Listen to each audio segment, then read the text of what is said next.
네, 티타임의 야심찬 코너, 핫 이슈를 때로는 핫하지 않을 수도 있습니다. 네, 이 야심찬 코너죠. 예, 위클리 티 시간. 오늘은 로아 컨설팅의 김소연 컨설턴트 모셨습니다. 안녕하십니까? 안녕하세요. 네. 자, 이 뭐 주로 이제 글로벌한 이슈를 좀 많이 이렇게 살펴보신다고 하시던데. 네, 맞습니다. 그만큼 이렇게 좀 되나 보십니다. 아니요, 그런 건 또 아니고 독해가 좀 강합니다. 독해가 강하시고. 예, 스피킹은 좀 어렵고요. 야, 해석이 거의 뭐 공부만 했어야 하는 분위기인데. 예. 알겠습니다. 자, 어떤 거 갖고 오셨는지 첫 번째 무엇을 하시겠습니까? 예, 첫 번째 소식은요. 그 네. 마크 주커버그 페이스북 CEO죠. 그 마크 주커버그의 여동생이 구글에 입사해서 화제가 되고 있다라는 소식입니다. 아, 이 경쟁사 아닌가? 네. 경쟁사죠. 아. 그래서 또 재미나게 이렇게 이슈가 되고 있는데요. 뭐 구글에 입사를 한 건 아니고요. 그 마크 주커버그의 막내 여동생이 이름이 에리얼 주커버그예요. 이 에리얼 주커버그가 일하는 회사인 그 와일드파이어가 구글에 인수가 된 것입니다. 스파이가 될 가능성도 있겠는데. 예, 충분히 그럴 가능성이 높다라고 그래요. 점쳐지고 있습니다. 그만큼 그 IT 시장에서 보통 흔히 인수합병이 일어나면 단기간 내에 뭐 인재라든가 기술이라든가 이런 걸 빠르게 확보하려고 이제 많은 인수들을 벌이고 있는데 최근의 인수는요, 약간 이렇게 스파이 같은 뭐 염탐하고 뭐 경쟁사를 견제하고 심지어는 경쟁사의 서비스를 무력화하는 그런 수단으로서 이렇게 쓰이고 있다라고 합니다. 그만큼 경쟁이 매우 치열하다라는 그래요. 거죠. 예. 이게 안 알려졌으면 모를까 알려졌으니까, 네. 혹시나 뭐 구글에서 네. 나가세요. 라고 할 수도 있지 않을까 하는. 제가 볼 때는 구글이 이 에리얼 주커버그를 통해서 페이스북의 전략이라든가 아, 오히려 그동안 반대로? 소셜 광고를 어떻게 진행을 해왔는지 이런 면에서 이렇게 많은 거를 전수 받을 걸로 기대가 되고 있습니다. 그래요. 예. 그러면 이 와일드파이어, 네. 뭐 야생에서 활활 불타오르는 어떤 회사인가? 뭐 하여튼, 네. 구글이 뭐 인수를 했다. 뭐 어떤 의미였습니까? 시사하는 바가 있을 것 같은데. 구글이 원래는 그 온라인 광고로 많은 돈을 벌잖아요. 예. 근데 애드센스?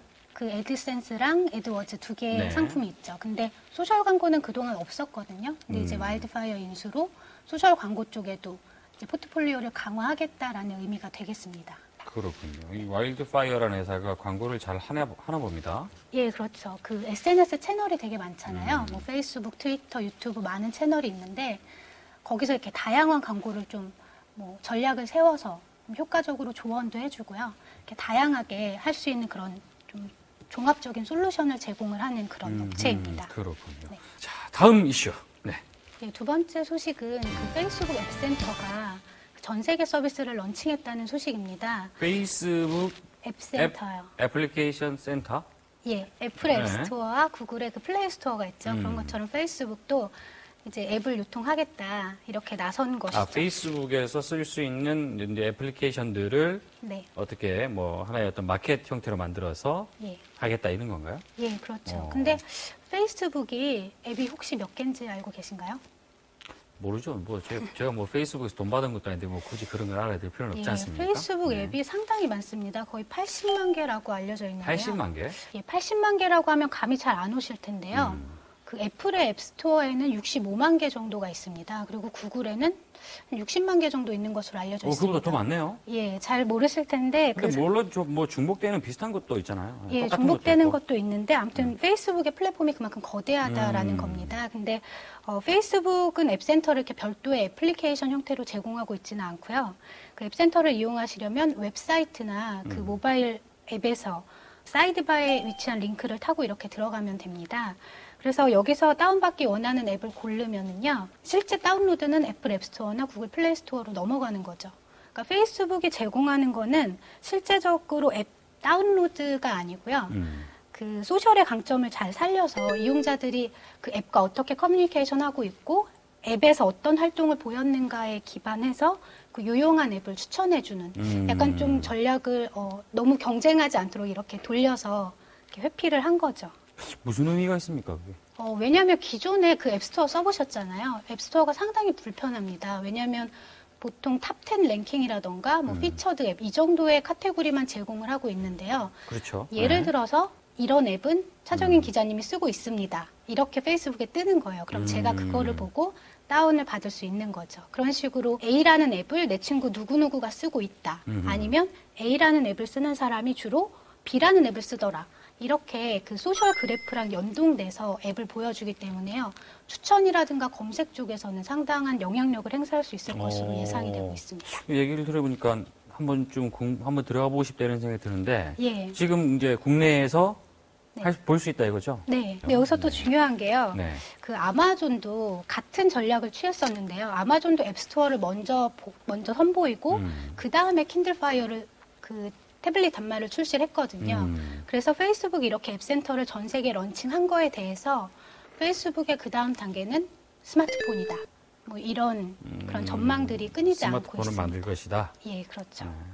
뭐 자체적으로 만들지는 않겠죠, 그죠? 뭐 어디 또 예, 제조사랑 제휴해서 만들 것 그러겠죠. 같습니다.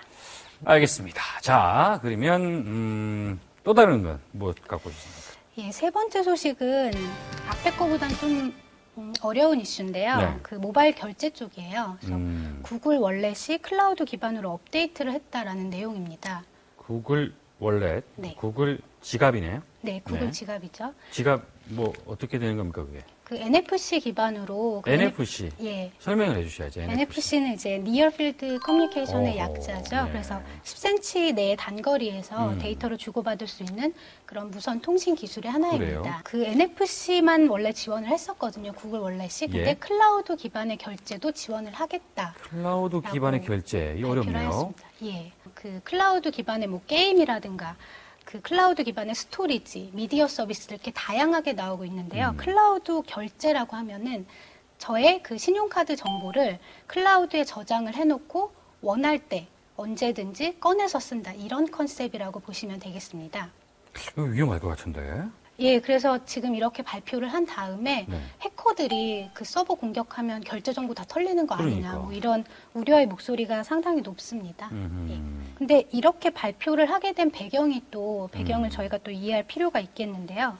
구글 월렛은 발표된 지가 좀 됐어요. 1년이 좀 안 됐지만, 근데 그 이후에 계속 가입자 확대에 어려움을 겪고 있었습니다. 그래서 업계에서는 거의 구글 월렛은 실패다. 뭐 이렇게까지도 얘기하고 있는데, 이게 구글의 문제라고 하기보다는 그 NFC 모바일 결제 시장 구축을 하는 데 있어서 그 통신사랑 금융사업자, 제조사 간에 너무 주도권 다툼이 심한 거예요. 그러니까 자기 나름의 판을 짜고 싶은 거죠. 통신사 중심의 판, 구글 위주의 판, 뭐 카드 사업자 위주의 판 이렇게 자기네 판을 짜고 싶어 하니까 협업이 어려운 거죠. 근데 그 NFC 기반의 결제를 지원하기 위해서는 협업이 필수거든요. 그래서 구글 월렛이 상당히 제약적으로 서비스를 지원을 하고 있었습니다. 단말도 뭐 한 종류밖에 안 되고요. 넥서스 S. 그리고 뭐 통신사도 미국 스프린트랑 버진 모바일의 6개 폰에서만 지원이 되는 등 발표는 되게 거창하게 해놓고 실제적으로 지원되는 단말이 거의 없는 거죠. 예, 그런 이슈가 있어서 이런 좀 제약적인 상황을 클라우드 기반으로 업데이트를 하면서 돌파해보자. 이런 의미가 있다라고 말씀드릴 수 있겠습니다.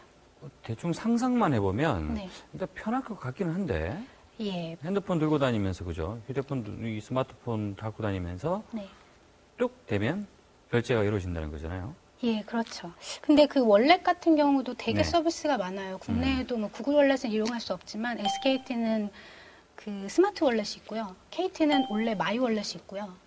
삼성도 월렛이 있고요. 월렛들이 되게 많습니다. 들어본 적이 없어요. 아, 그러세요? 그런 게 있었나요? 예, 상당히 그 모바일 결제 쪽은 오프라인 쪽에 그 아직 데이터화되지 않은 시장을 먹을 수 있는 상당히 잠재력이 높은 시장이거든요. 그래서 이 시장을 놓고 뭐 통신사, 플랫폼 사업자, 제조사 다 뛰어들고 있는 그런 양상이라고 그래요. 할 수 있겠습니다. 들어본 적이 없어요. 정말 참 진짜 참 모르는 게 많네요, 그죠? 아, 네. 이게 매우 중요하거든요. 하십니까? 그래서 그걸 이용하십니까? 예, 이용하죠. 저는 그래서 뭐 그 월렛에 저장해 놓고 쓰거든요. 좀 이렇게 더디기도 하고 번거롭기도 한데 그 모든 멤버십 카드를 하나에 관리할 수 있다는 게 좀 장점인 것 같습니다. 이야, 상당히 디지털하시네요. 네. 알겠습니다. 자, 오늘 여기까지 이슈들을 또 준비해 오신다고 대단히 고생하셨습니다. 고맙습니다. 예, 감사합니다.